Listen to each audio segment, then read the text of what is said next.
Our scripture lesson comes from John, the 17th chapter, verses 6 through 19. I haven't really taken note of it, but over the last few weeks we've been sort of wending our way through Jesus' final words with his disciples as presented to us by the Gospel of John. They're gathered together for the Last Supper, and this is his last words with them before he is to die on the cross.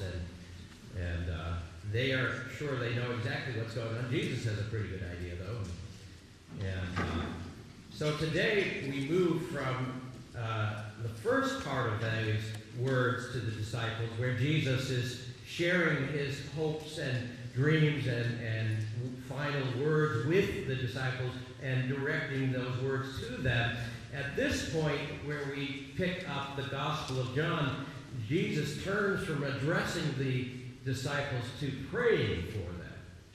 And so what we'll be reading today will be part of Jesus' prayer for his disciples. Now, they're right there with him. They're hearing this prayer. Try to imagine what that's like. You don't know what's going on. You're concerned and nervous about where things are heading. Jesus keeps talking about how he's about to be arrested and come to his end. And you have this sense of foreboding. And here Jesus is praying for you. I think it's a very tender moment in the life of the disciples. So chapter 17, and in Jesus, for Jesus certainly also, chapter 17, verses 6 through 9, part of Jesus' pastoral prayer for his disciples, and by extension for us. He's talking to God. He says, I have made you, God, Father, known to those who you gave me out of the world. They belong to you, and you gave them to me. They have obeyed your word, and now they know that everything you gave me comes from you. I gave them the message that you gave me, and they received it. They know that it is true, and that I came from you, and they believe that you sent me. I pray for them. I do not pray for the world, but for those you gave me, for they belong to you. All I have is yours, and all you have is mine.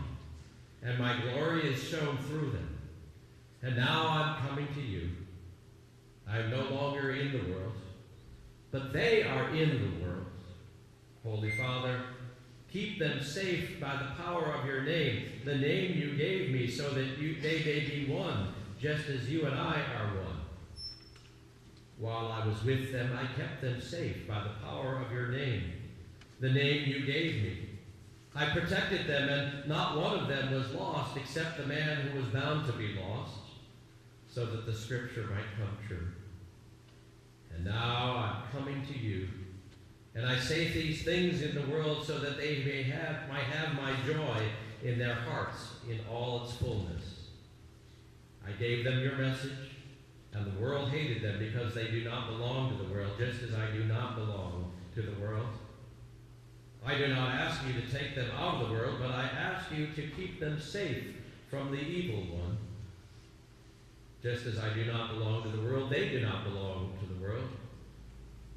Dedicate them to yourself by means of the truth. Your word is truth.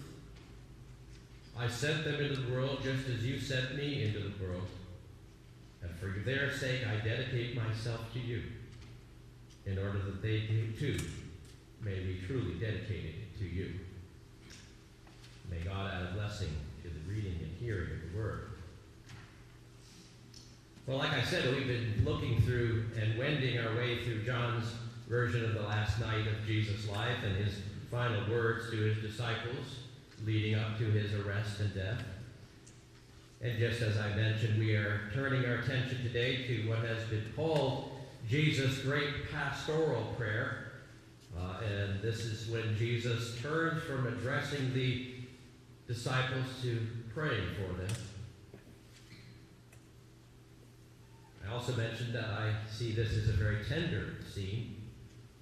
And I suspect if you think about it, you might as well. You might also feel that way. The disciples are there with Jesus. They're hearing his prayers for him. This is the last prayer they will ever hear Jesus give. And for those of us who are parents, perhaps we can resonate with what Jesus is going through. If you've ever guided or nurtured someone, just as Jesus has guided and nurtured the disciples, and maybe you've also prayed for your children, or at the very least, harbored dreams and hopes. And when you get to that point where you feel like you are having to let go of your ability to nurture them in the same way you nurtured them when they were young, all you really can do is pray for them. Or at least it feels like that way sometimes. And then on the other side, I want to ask you to think about how you feel when you know that someone is praying for you, and especially when you discover that someone who really cares about you and who has given so much of themselves to you in nurturing and guiding you, to find out that they are praying for you. You know that they have invested years in doing everything they can for you. And if that weren't enough, you realize that all along they've been praying for you. That feels pretty powerful, doesn't it? And so, as I said, it must have been a tender moment for Jesus and for his disciples. But here's the thing. For all the pathos and tenderness of this, I have to admit, when I read this prayer, I have to wonder what on earth Jesus is talking about. Seems pretty hard to get through, doesn't it?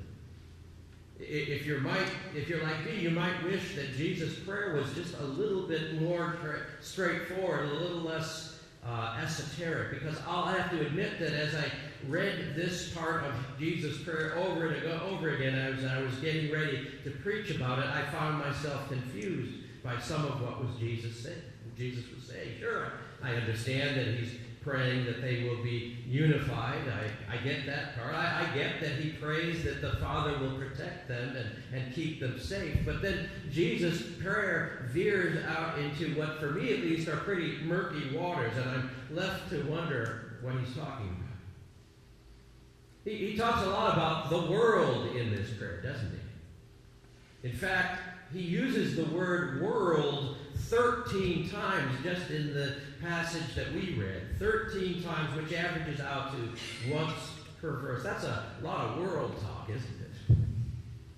Yet for all of the mentions of the word, it can be hard to know just what Jesus is getting at. One commentator tries to condense those words this way.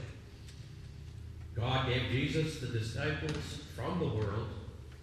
Jesus isn't asking on behalf of the world. Jesus is no longer in the world, but the disciples are in the world. Jesus spoke things into the world. The world hated the disciples because they don't belong to the world, and neither does Jesus. But Jesus does not want God to take them out of the world, because just as Jesus was sent into the world, so Jesus is sending the disciples into the world. I don't know if that helps or not to condense it. We're in the world, Jesus says, but we don't belong to the world. We're not of the world. What does it mean? How can we be in something, participating in it, depending upon it, being immersed in it, and still not belong to it? And why would we want to live that sort of schizophrenic existence? And doesn't the Bible tell us that the world is a beautiful gift from God, given to us out of his love, and given to us with the command that we would tend to it and utilize it and care for it?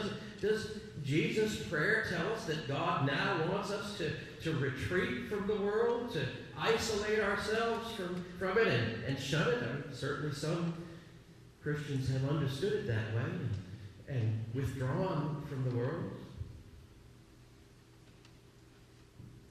But I personally can't believe that that's what Jesus is asking or praying for us. As I was preparing for the sermon, I finally came across another way of understanding Jesus' prayer that I found helpful, and pass it on to you, hoping that it will be helpful for you as well. A Lutheran pastor named Michael Coffey suggests that when Jesus talks about the world, sometimes he's talking about the created world that we see around us, but a lot of the talk in this particular portion of the prayer of Jesus, when Jesus uses the phrase the world, he's talking about what we might call the system. Remember those of us who went through the 60s? And, we all talked about the system all the time and how the man was out to get us and all of that sort of thing. Well, maybe, just maybe, part of the time Jesus, when he talks about the world, he's talking about the system. Maybe the hippies had it right. Now, in some ways, the word, the Greek language fails us. It's interesting because we understand that sometimes different languages have words that English only has one translation for, right? For example, the Eskimos have all kinds of words for snow. We have just one word for it. Or in the Greek language in which the New Testament was written, they had 4 words for our one word, love. And that's great. I love the fact that they have 4 words, because there are all kinds of different types of love, isn't there? Everything from, I love chicken salad to I love my wife or my spouse, right? I mean, those are different kinds of love, aren't they? And yet we only have one English word for it. Now, I have a sense that maybe the Greek is only one word for what we might mean by a lot of different things. That one word that gets translated in this case as the world, it's cosmos. But maybe there's a bunch of different ways that works. And maybe, as I said, sometimes it means the created world, which of course is good, a wonderful gift, but maybe it also sometimes means the world system, the way that the world operates, the different ways that power and might and violence work together to dehumanize us, to diminish life. We've probably all encountered this thing that might be called the system, right? How about healthcare? Don't you ever feel like you're in the middle of a system that just doesn't know how to deal with you as an individual human being, right? And all of this wonderful stuff is happening, and all of these folks who've dedicated their lives to healing and helping people and being compassionate, and yet it's in the context of a system that just is such a morass, and at the very best, a pain in the neck, and so overwhelming. It's a system. And we have to be part of it. People get caught up in these systems, lost in the shuffle. And they're diminished even in the process of a system that's intended to bring healing and compassion. I don't know about you, but I find this way of thinking about Jesus' prayer and what he means by the world helpful. Think about it this way. We're in the system, whether we want to be or not. There's no way to get out of it entirely, nor are we being called out of it. Rather, the call of Jesus is to seek out a different identity than as people who are children of the system, who fully cooperate and perpetuate the system, or at least just go along with it to get along. We are called in rather to be agents whose mission is to resist the more demonic manifestations of the system, to see through the lies and distortions of the system, to resist the definition of ourselves as the system would define us, and seek to understand ourselves the way God would define us, to be those who ameliorate and mitigate the violence and abuse of power inherent in the system, to seek to lessen and even end the suffering and oppression and cruelty that especially those who are most vulnerable experience at the hands of the system. Because if we haven't figured it out, whether it is intended for this to happen, the system is bent towards injustice, the ways of injustice and death. And so we are in that system. We should be in the system, not so that we can just simply perpetuate it, but so that we can sabotage its worst and most dehumanizing and demonizing aspects. I think Jesus' prayer that we would be in the world or in the system but not of it is a way of telling us how critical it is that we forge an identity as people who do not cooperate fully with the system and who actively seek to inject as much humanity and Christ-likeness into it. Because as followers of Jesus, it won't do simply to blend in. You see, here's the thing, that the system is full of all sorts of folks who are well-meaning and who don't do anything really all that bad in their lives. You know, they drive their cars more or less within the speed limit. They don't cheat on their taxes, or at least not that much.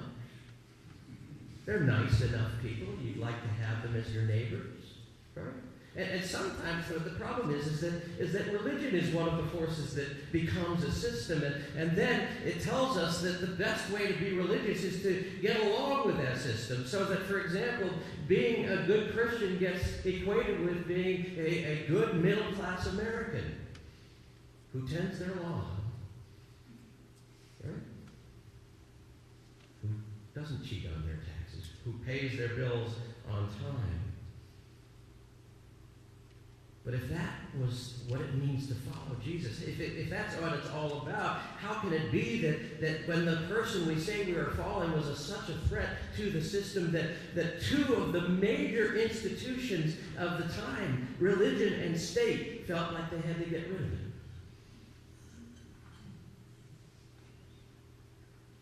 I can tell you this. My father was a very decent man who, when he started working in the advertising industry, certainly didn't intend to become someone who assisted in the creation of a consumer society that tells us that the secret of happiness is having the right type of toilet paper. My wife didn't go into the healthcare world to be a paper pusher who discharges people because the insurance company says they won't pay anymore for their care. My children's teachers did not go into education to be part of a system that is driven by test results rather than concern for each child. I didn't become a pastor to fill out statistical reports and prop up an institution that is dying. And I can think of hundreds of people in the churches I've served, including many in this pew, who have never intended to do a lot of the things that they wound up doing in the course of simply making a living and getting along. We can all so easily get caught up in the system, all too easily acquiesce to the way things are, to feel powerless and overwhelmed. We can all too easily decide to simply put our time in, and all the while holding on to our good intentions and basic decency, and say, well, we'll deal with all that when we're retired or on our free time. But that is not what Jesus prayed for us. That was not his prayer that would be our destiny. He prayed that we would be in the system, but not of it. He prayed that we would never lose our sense of ultimately belonging to God. And because we are God's children, we are not defined by the system. We are not a number to God. He knows our name. We are not part of the faceless masses. And because of that, we can see through the limitations and the lies and risk standing up against the system, to continue to be human and to help others be human in face of powers that whether they intend to or not have the result of dehumanizing us at every step of the way. I came across one example of the kind of thing I'm talking about just a few days ago. One of my colleagues, Alan Ewing Merrill, co-founder along with his wife Sarah of the Hope Gateway Faith Community, a new Methodist community in Portland, Maine, shared on his Facebook a remarkable letter that was sent home from school with his third grade daughter, Rachel, from her teachers. Let me share this with you. It's so beautiful. Dear third grade students, on Monday when you come to school, You will begin the MEA testing. I can assume that's the main version of all the testing that all of our children and grandchildren in the public schools have to go through. It says we will join together on laptops and computers to test your knowledge of reading, writing, and mathematics. The machines and the people, sounds kind of like a system, doesn't it? The machines and people that score your tests will never know you as we have gotten to know you. They will not understand that you are a caring sister, brother, cousin. They will not know that you comfort your friends when they are sad. They will not know that you can run, swim, sing, dance, build, play an instrument, act, and question the world. They will never get the full picture from these tests of how truly amazing you are as young learners and people. We are lucky to spend each day with you and get to know you beyond the academics. We see you as future leaders, inventors, scientists, nurses, teachers, doctors, and engineers. No number will ever define you. On Monday, come to school ready to give it your best. But no test will ever be able to measure how awesome you truly are. Thank you for coming to school, for being enthusiastic, and for keeping every day interesting. Love your third grade teachers.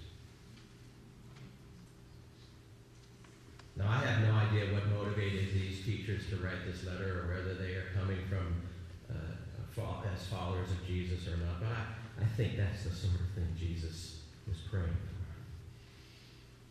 That you and I would become people who would send home letters like that. And people who would take a few extra moments when you have paperwork you're needing to do to treat a patient who needs a little extra TLC, or just people who would see a neighbor and smile and get to know him. Or people who would think about, well, if I completely just do what I'm supposed to do, I'll miss this or that part of why I got into what I got into in the first place.